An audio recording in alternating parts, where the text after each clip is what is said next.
Hello. 6 years తర్వాత ఒక satisfactory Sankranti అండి నాకు. అంటే లాస్ట్ ఇయర్ కూడా చాలా పెద్ద హిట్, కానీ అనుకున్నంత సాటిస్ఫాక్షన్ లేదు డిస్ట్రిబ్యూటర్ సైడ్ నుంచి కానీ వీటి నుంచి కానీ. కొంచెం 100% ఒక సాటిస్ఫాక్షన్ ఉంటుంది కదా సినిమా హిట్ అయితే.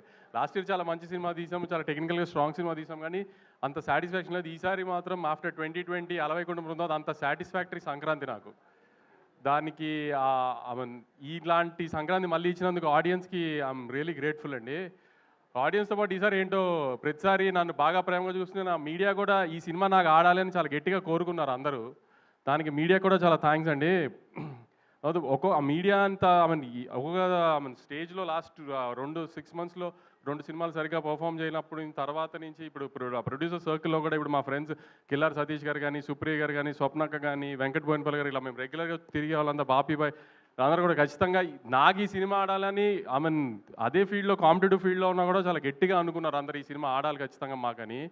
సో వీళ్ళందరూ బ్లెస్సింగ్స్తోనే యాక్చువల్లీ ఇంత హెవీ కాంపిటీషన్లో వచ్చినా విత్ స్టాండ్ అయ్యాం గట్టిగా. తర్వాత ఒక 72 hours నుంచి మా ఫ్యాన్ బాయ్స్ అంతా ఒకటే డ్యూటీ చేస్తున్నారు గ్రూపులు, సోషల్ మీడియా అంతా. ఫ్యాన్ బాయ్స్ అంటే మరి నా ఫ్యాన్ బాయ్స్ అలా అనుకోకండి, ఎవరి ఫ్యాన్ బాయ్స్ మీ అందరికి బాగా తెలుసు. సో మా బాయ్స్ అందరికీ చాలా థ్యాంక్స్. అసలు 72 hours నుంచి కంటిన్యూస్గా డ్యూటీ చేస్తున్నారు. ఇంకొక 1 week 10 days ఇలానే సపోర్ట్ చేయండి. పెద్ద రెవెన్యూస్తో ఎండ్ అవ్వాలి. మీకు ఎలాంటి రిటర్న్ గిఫ్ట్ ఇవ్వాలి, ఎంత రేంజ్లో ఇవ్వాలి అనేది నాకు బాగా తెలుసు. త్వరలో అన్నీ అనౌన్స్ చేస్తాము. తర్వాత మా డిస్ట్రిబ్యూటర్లు ఇప్పుడు రాజాసాబ్ లాగా మనశంకర్ వరప్రసాద్ గారు, చిరంజీవి గారు అలాంటి పెద్ద సినిమాలు వస్తున్నా కూడా, శిరీష్ అన్న అయినా, వైజాగ్ వీరనాయుడు గారు అయినా, భాస్కర్ రెడ్డి అని, నెల్లూరు భాస్కర్ రెడ్డి గారు, వెంకట్, కృష్ణా జిల్లా డిస్ట్రిబ్యూటర్స్ కానీ, ఓవర్సీస్లో సంజయ్ కానీ, అందరూ 2 పెద్ద సినిమాలు వస్తున్నా కూడా, నేను ఒక మిడ్ రేంజ్ సినిమాతో వస్తున్నా కూడా స్ట్రాంగ్గా థియేటర్స్ ఆ పెద్ద సినిమాలతో పాటు ఈక్వల్గా హోల్డ్ చేసి నాకు బాగా సపోర్ట్ చేసి నన్ను నమ్మి మిడ్ రేంజ్ సినిమాతో వస్తున్నా కూడా రాయలసీమలో ఇప్పుడు కుమార్ కానీ, శివ కానీ, వరదారెడ్డి కానీ, సురేష్ అని అన్ని చోట్ల స్ట్రాంగ్ థియేటర్స్తో హోల్డ్ చేసి మననే కొంచెం మంచి రెవెన్యూలు కనబడుతున్నాయండి 2 daysలోనే. ఇప్పుడు మా హీరో కానీ, చిన్మయ్ కానీ, హీరోయిన్ అంతా ఎక్సైట్ అయిపోతున్నారు 41 crores గ్రాస్ అని. అదంతా మా డిస్ట్రిబ్యూటర్లు మిడ్ రేంజ్ సినిమాను కూడా అంత గట్టిగా నన్ను నవీని నమ్మి అన్ని థియేటర్స్ హోల్డ్ చేశారు. దానికి చాలా థ్యాంక్స్ అండి డిస్ట్రిబ్యూటర్స్ అందరికీ. సారీ, నేను యాక్చువల్లీ సంక్రాంతికి సినిమా వేసి కొట్టాలనేది ఒక నాకు ఈగో. ఎందుకంటే ప్రతి ప్రొడ్యూసర్కి ముందు సంక్రాంతికి సినిమా పడి హిట్ అవ్వాలి, దానికి డిస్ట్రిబ్యూటర్ కమిషన్ వస్తే అది పెద్ద హిట్ అయితే అది ఒక చిన్న ఈగో సాటిస్ఫాక్షన్ కదా. సో అది మధ్యలో 2 సార్లు మిస్ఫైర్ అయినా ఈసారి దాన్ని 100% లేకపోతే 1000% సాటిస్ఫై చేసిన దానికి నాకు పూర్తిగా సపోర్ట్ చేసిన నవీన్కి వెరీ థ్యాంక్ఫుల్ యాక్చువల్లీ. ఎందుకంటే ఎప్పుడు సినిమా వచ్చి పోవటము, హిట్ అవ్వడం అని ఒక, కానీ సంక్రాంతి టైంలో వచ్చిన సినిమా ఇప్పుడు ఆడటం అనేది కొంచెము ఈగో ఫ్యాక్టర్ అయిపోతుంది ఎవరికైనా, ప్రొడ్యూసర్కైనా, డైరెక్టర్కైనా, హీరోకైనా అందరికి. ఎందుకంటే సంవత్సరం అంతా అది గుర్తుండదు సంక్రాంతికి వచ్చిన సినిమా అన్నట్టు లెక్కలో. సో అందుకని ఆ టైంలో హిట్ కొట్టడం అనేది చాలా ఇంపార్టెంట్ అందరికీ. సో నా ఈ 2026 జర్నీ సక్సెస్గా స్టార్ట్ అవ్వడానికి దానికి నాకు చాలా హెల్ప్ చేసిన నవీన్కి ఐఎమ్ రియలీ థ్యాంక్ఫుల్.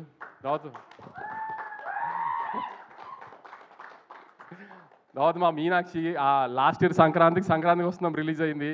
దాని తర్వాత నుంచి ఈ సినిమాలో పెట్టినప్పటి నుంచి నవీన్ తన మూడు ప్రకారం ఆన్ అండ్ ఆఫ్లో షూటింగ్ చేస్తాడు. నువ్వు ఏ సినిమా ఒప్పుకోవద్దు, ఎందుకంటే సడన్గా డేట్లు అడిగితే మళ్ళీ ఇబ్బంది అవుతుంది అని ఆపి తని పాపం ఏం సినిమా చేయనివ్వకుండా ఖచ్చితంగా సంక్రాంతికి హిట్ ఇస్తాం, నువ్వు టెన్షన్ పడకు, నువ్వు ఏం సినిమా రిలీజ్ లేదని టెన్షన్ పడకని.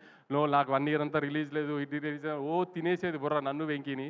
కానీ అలానే ముందు ఈ సినిమాని అదే 12:30 చెప్పాను, అమ్మ తల్లి నీకోసం సినిమా లేకపోతే మా బుర్ర తినేస్తావు, సంవత్సరం అంతా రిలీజ్ లేదు ఇది అది అని. Now you హ్యాపీనో.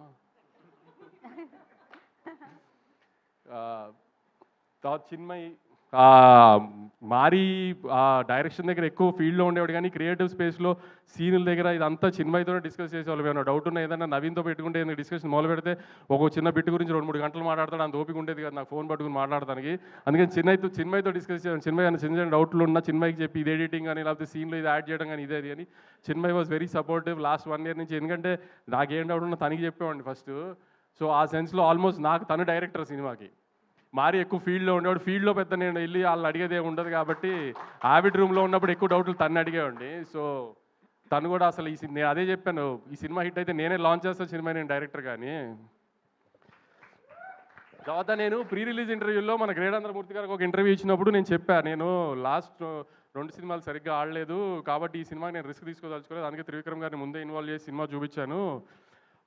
త్రివిక్రమ్ గారు చాలా కాన్ఫిడెంట్గా సినిమా బాగుందని చెప్పారు. ఇది అంటే అవునా త్రివిక్రమ్ గారు స్టాంప్ పడిపోయిందా అని ఆయన స్టైల్లో ఏదో కాంట్రవర్సీ లాగడానికి ట్రై చేశారు.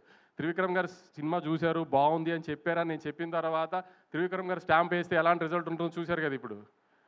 సో మూర్తి గారు దాన్ని అడిగింది సెన్స్ వేరే సెన్స్లో అడిగారులే, కానీ నేను అంత కాన్ఫిడెంట్గా చెప్పాను. అందుకే త్రివిక్రమ్ గారు చూసింది చిన్న మేము అనుకున్నాయని చూసి త్రివిక్రమ్ గారికి లేదు ఖచ్చితంగా ప్రాబ్లం ఏం లేదు అనుకున్నాము అని చెప్పింది.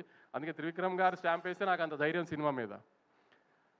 ఇదంతా జరిగిన తర్వాత కూడా యాక్చువల్లీ నేను ఆన్ ఫేస్ మాట్లాడేస్తాను కాన్ఫిడెంట్గా, ఇది ధైర్యంగా ఏదైనా ఓపెన్ ఎంత ఎన్ని ఉన్నా కూడా 12th 13th మాత్రం చాలా భయపడ్డాను నేను. ఎందుకంటే ఎప్పుడు 2 బ్యాక్ టు బ్యాక్ ఫెయిల్యూర్స్ చూడలేదు వచ్చిన 10 yearsలో. సో 12th 13th మాత్రం నిజంగా నాకైతే అసలు మనిషిలా లేను. అసలు అంత స్ట్రెస్లో నన్ను అంత స్ట్రెస్లో చూసి మా బాబాయ్ భయపడిపోయారు. అసలు ఏంటి ఎందుకు ఇంత స్ట్రెస్ పడుతుంది, సినిమా హిట్ ఫ్లాప్ ఏమైంది, ఇది కాకపోతే ఇంకోటి దానికంత ఎందుకు అంత అని. కానీ అసలు దాంట్లో మాత్రం మా బాబాయ్ ఆ 2-3 రోజులు నాతోనే అసలు నేను ఇష్టం వచ్చినట్టు ధైర్యంగా మాడతాను. ఇది అంటారు కదా, వెనకాల ఆయన ఉన్నారనే ధైర్యంగా మాడతాయి, ఏమన్నా అయినా ఆయన ఉన్నారో చూసుకుంటారు అని.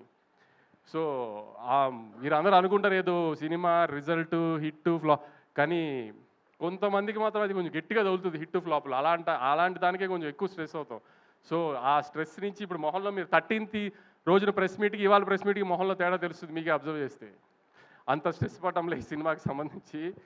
తర్వాత సుధీర్ అని నాకు ఈ ఫీల్డ్లో బాగా హెల్ప్ చేసి ఒక మనిషి ఉన్నాడు. ఏంటి అనేది అంత డీటెయిల్స్ చెప్పలేను, కానీ లాస్ట్ 10 years నుంచి నా వెనకాల నుంచున్నాడు. నేను ఏం చేసినా ఎలా చేసినా నాకు బ్యాక్ ఎండ్ అలా నుంచున్నాడు, బాగా సపోర్ట్ చేశాడు. అవుట్ ఆఫ్ ది వే వెళ్ళిపోతుంది ప్రతిసారి నాకు. సో అతను కూడా నాకు సక్సెస్కి తను కూడా చాలా ఇంపార్టెంట్, నాకు సక్సెస్ రావడం తనకి కూడా చాలా ఇంపార్టెంట్. అలా అన్ని రకాలుగా తను కూడా నాకు వెనకాల నుంచి ఈ సినిమాకి అంత సపోర్ట్ చేశాడు మొన్న 13th. Thank you Sudheer, thank you very much. తర్వాత మా రామ్ గారు నా పార్ట్నరు, మా ఇన్వెస్టరు, ఆయన కూడా హిట్లు వచ్చినప్పుడు కాదు వంశీ, ఫ్లాప్లో వచ్చినప్పుడే అదేం ప్రాబ్లం ఉండదులే, నేను వెనకాలే ఉన్నానని ధైర్యంగా ఉండి నాకు అందరికి సపోర్ట్ చేశారు. వీళ్ళంతా మా రామ్ గారికి చాలా థ్యాంక్స్. ఇంకేమన్నా మిస్ అయ్యి ఉంటే ఐఎమ్ రియలీ సారీ. మిక్కీ ఎప్పుడు ఏది ఓపెన్గా మాట్లాడు నాతో, ఇది బాగుంది అది బాగాలేదు ఎప్పుడు ఏం డిస్కస్ చేయడు, కానీ 10th 9th final mix check చేసేసిన తర్వాత నాకు వాయిస్ నోట్ పెట్టాడు. ఇప్పుడే 7th reel అంతా చెక్ చేసేసాను sir, I think we have a big winner on hand అని. ఫస్ట్ టైం మిక్కీ దగ్గర నుంచి అలాంటి ఒక వాయిస్ నోట్ కానీ అలాంటి ఒక జడ్జ్మెంట్ వినా నేను. తన పాట కూడా తను బాగుంది కదా, మీకు ఏం ప్రాబ్లం లేదు రిలీజ్ చేసేసి కదా అంటే యా సార్ అంటాడు, కానీ super sweet song block buster song వేసేయండి బయటికి అలా మాట్లాడు. అలాంటిది మిక్కీ చెప్పాడు ఫస్ట్ టైం నాకు. దాని తర్వాత నాకు చమక్ చంద్ర ఈ సీన్లు మాత్రం కొన్ని ఇట్లా పాలిటిక్స్ దగ్గర వాకింగ్ సీన్ కానీ ఇది కానీ I really love them a lot. Yuvraj మీకు ముందే చెప్పాను, నా గుడ్ లక్ చామ్ యువరాజ్తో నాకు 2 కమర్షియల్ బ్లాక్ బస్టర్స్, ఇది రెండోది. ఇంకా తర్వాత మా టీమ్ మురళి కానీ నాని కానీ విఎంఆర్ కానీ నన్ను హింస పెట్టడానికి, నాకు సక్సెస్ వచ్చిన ఎంజాయ్ చేయడానికి అన్నిటికీ 12th 13th నేను పడిన హింసల్లో నన్ను ఇంకా హింస పెట్టడానికి మ్యాక్సిమం ట్రై చేశారు వాళ్ళందరికీ కూడా చాలా థ్యాంక్స్. ఇంకా సందీప్కి, వేణుగోపాల్కి, వంశీకాకాకి వీళ్ళందరూ బ్యాక్ ఎండ్ నుండి 5 సినిమాలు వస్తున్నప్పుడు సినిమాని జనాల్లోకి తీసుకెళ్ళి ప్రమోట్ చేయడం కూడా చాలా కష్టం. అలాంటి టైంలో కూడా వీళ్ళందరూ కొంచెం డే నైట్ ఉండి సినిమాని జనాల్లోకి మ్యాక్సిమం తీసుకెళ్ళడానికి ట్రై చేసాం. ఎందుకంటే ఆల్రెడీ ఒక పెద్ద సినిమా మార్కెట్లో హెవీగా వెళ్ళిపోయిన తర్వాత వచ్చి ఒక మిడ్ రేంజ్ సినిమాని కూడా జనాల్లోకి తీసుకెళ్ళి జనాలకి ఆ సినిమా వచ్చింది అది బాగుంది అని తెలిసేటట్టు చేసి దాన్ని టికెట్లు కొనాలి అంటే ఆ సినిమా టాక్తో పాటు దాన్ని జనాల్లోకి తీసుకెళ్ళడం ఎంత ఇంపార్టెంటో దానికి మా ముగ్గురు డిజిటల్ మీడియా కానీ సందీప్ కానీ పిఆర్ వేణుగోపాల్ గారు కానీ వంశీకాక కానీ చాలా ఎఫర్ట్ పెట్టారు. చాలా థ్యాంక్స్ అండి అందరికీ. ఫైనల్గా ఆడియన్స్కి నాకు ఆఫ్టర్ 6 years ఒక proper Sankranti commercial block buster ఇచ్చిన చాలా థ్యాంక్స్ అండి. ఈ సపోర్ట్ అంతా ఇలానే ఉంచి నెక్స్ట్ 2 weeks కూడా సినిమా చూసి మంచి లాంగ్ రన్ ఇచ్చి ఇంకా పెద్ద హిట్ చేయాలని కోరుకుంటున్నాను. థ్యాంక్స్ అండి. Thank you so much Vamsi గారు. మీరు ఎప్పుడు ఇలానే మాట్లాడాలని కోరుకుంటూ ఉన్నాను అనమాట. సో ఇంతే ఆనందంగా ఉండాలని మనస్ఫూర్తిగా కోరుకుంటున్నాం. అండ్ సో ఆల్రెడీ నేను ఒక